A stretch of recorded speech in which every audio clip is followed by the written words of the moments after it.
दोस्तों, अगर आप भी लॉन्ग टर्म इन्वेस्टमेंट का सोच रहे हैं तो सबसे पहला सवाल जो ऑलमोस्ट हर इन्वेस्टर के दिमाग में आता है वो है म्यूचुअल फंड एसआईपी करें या पीपीएफ यानी पब्लिक प्रोविडेंट फंड। क्योंकि दोनों ही इन्वेस्टमेंट को लॉन्ग टर्म पर्सपेक्टिव से देखा जाता है और दोनों को लेकर हर किसी के पास कोई ना कोई स्ट्रांग ओपिनियन या रिकमेंडेशंस होते हैं। लेकिन प्रॉब्लम ये है कि ज्यादातर लोग इन्वेस्टमेंट कंपैरिजन के बेस पर नहीं बल्कि सजेशंस फ्रॉम फैमिली फ्रेंड्स या रिलेटिव के कहने पर करते हैं। और इन्वेस्टमेंट के कुछ ही सालों में ये रियलाइज होता है कि हमने जो इन्वेस्टमेंट किया वो हमारी एक्सपेक्टेशन या हमारे फाइनेंशियल गोल को मैच ही नहीं करता। 2026 में आप अपनी इन्वेस्टमेंट जर्नी हाइप या हेडलाइन पर नहीं बल्कि प्योर लॉजिक और क्लैरिटी के साथ करना चाहते हैं तो चैनल को सब्सक्राइब कीजिए और बेल आइकन को दबाना मत भूलिए। म्यूचुअल फंड एसआईपी और पीपीएफ में कंफ्यूजन तब क्रिएट होता है जब हम दोनों को एक ही स्केल पर जज करते हैं, जबकि दोनों फंडामेंटली एक डिफरेंट इन्वेस्टमेंट अप्रोच है। एसआईपी कोई स्कीम नहीं होती बल्कि एक इन्वेस्टमेंट मेथड है जिसमें आप मार्केट में डिसिप्लिन तरीके से मंथली इन्वेस्ट करते हैं, जबकि पीपीएफ एक गवर्नमेंट बैक्ड सेविंग स्कीम है जो सेफ्टी और प्रेडिक्टेबिलिटी दोनों ही प्रोवाइड करते हैं। पर ज्यादातर इन्वेस्टर से यही गलतियां होती है, वो ग्रोथ और सेफ्टी में राइट सिलेक्शन नहीं कर पाते और इसी वजह से एसआईपी और पीपीएफ का डिसीजन क्लैरिटी के साथ नहीं कर पाते और बाद में रिग्रेट होता है। पीपीएफ की बात करें तो ये उन लोगों के लिए डिजाइन किया गया है जिनका प्राइमरी ऑब्जेक्टिव कैपिटल प्रोटेक्शन होता है। यहाँ पैसा सेफ होता है, इंटरेस्ट रेट हर क्वार्टर गवर्नमेंट डिसाइड करती है और टैक्स बेनिफिट भी क्लियरली विजिबल होता है। आप हर साल पीपीएफ में पैसा इन्वेस्ट करते हैं बिना किसी टेंशन के, बिना किसी मार्केट वॉलेटिलिटी के। पीपीएफ आपको मेंटल पीस देता है और ये बात बिल्कुल गलत नहीं है क्योंकि हर इन्वेस्टर का पहला ऑब्जेक्टिव कैपिटल प्रोटेक्शन ही होता है। लेकिन यहाँ एक इम्पोर्टेंट पॉइंट है जो ज्यादातर लोग इग्नोर कर जाते हैं। पीपीएफ में जो रिटर्न्स मिलते हैं वो फिक्स्ड होते हैं, लेकिन इन्फ्लेशन या महंगाई फिक्स नहीं होती।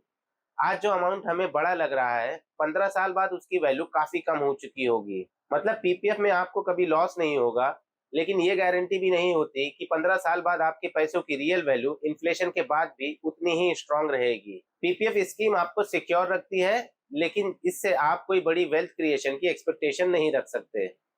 अब बात करते हैं म्यूचुअल फंड एसआईपी की, जहां स्टोरी थोड़ी सी अनकंफर्टेबल लग सकती है लेकिन लॉन्ग टर्म में most of the time powerful बन जाती है।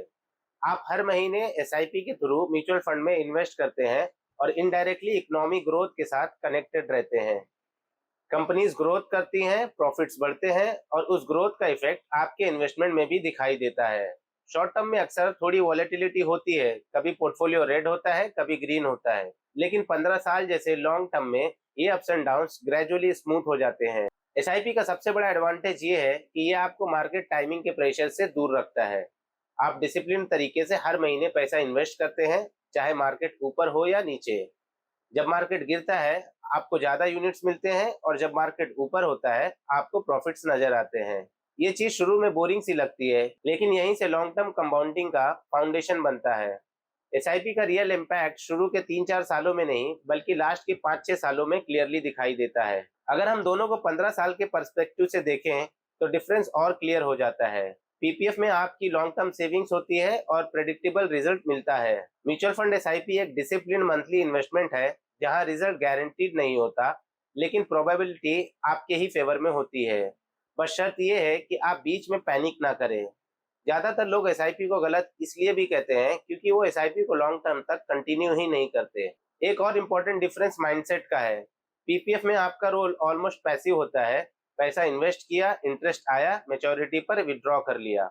एसआईपी में आपको थोड़ा सा एक्टिव रहना पड़ता है, अपने गोल के हिसाब से फंड को चूज करना, बीच बीच में रिव्यू करना और सबसे इम्पोर्टेंट इमोशंस को कंट्रोल में रखना।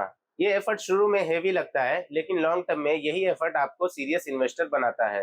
टैक्स के एंगल से देखें तो पीपीएफ का स्ट्रक्चर सिंपल और क्लियर है। एसआईपी में टैक्स म्यूचुअल फंड के टाइप पर डिपेंड करता है, लेकिन यहाँ एक बात समझना जरूरी है, टैक्स सिर्फ प्रॉफिट अमाउंट पर ही लगता है, आपके प्रिंसिपल अमाउंट पर नहीं। पीपीएफ की बात करें तो आपका रिटर्न ही इन्फ्लेशन के आसपास रह जाता है, तो टैक्स फ्री बेनिफिट का प्रैक्टिकल इम्पैक्ट भी लिमिटेड हो जाता है।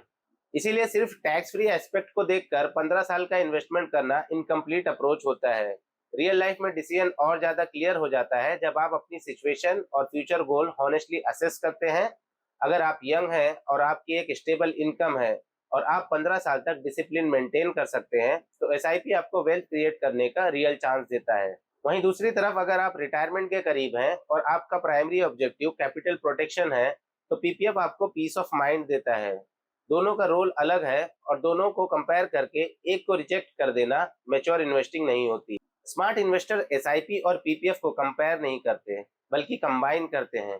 पीपीएफ स्टेबिलिटी देता है, एसआईपी ग्रोथ का इंजन बनता है।